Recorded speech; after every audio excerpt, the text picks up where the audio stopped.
Hi guys, welcome to Richard Cabile YouTube channel, and today's video I will teach you how to set lock screen magazine subscription on your Realme 5 mobile phone. And okay guys, but before we start, kindly subscribe to my YouTube channel by pressing the subscribe button and the bell to notify you if I have new videos. Okay guys, let's start. So okay guys, here in your Realme 5 mobile phone, you'll have to do is go to settings. In settings, okay, go to home screen and lock screen magazine, okay? Tap this. In home screen and lock screen magazine, scroll down and go to Liwa lock screen section. Here you can see the Liwa lock screen, okay? You'll have to do is tap this.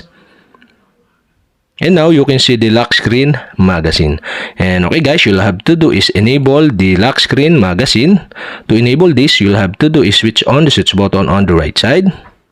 And now you can see the subscription. And okay guys, make sure your Wi-Fi connection is enabled or data connection.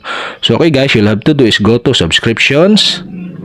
And now here in subscriptions, you can see the topic here, okay? So for my example, the lifestyle, universe, photography, sports, food, entertainment, home, animal, travel, and vehicle.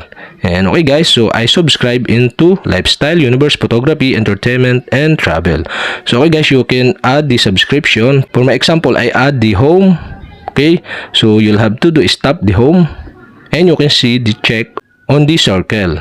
And another, so I add the food, so food subscription, so you can tap the food and you can see the check on circle.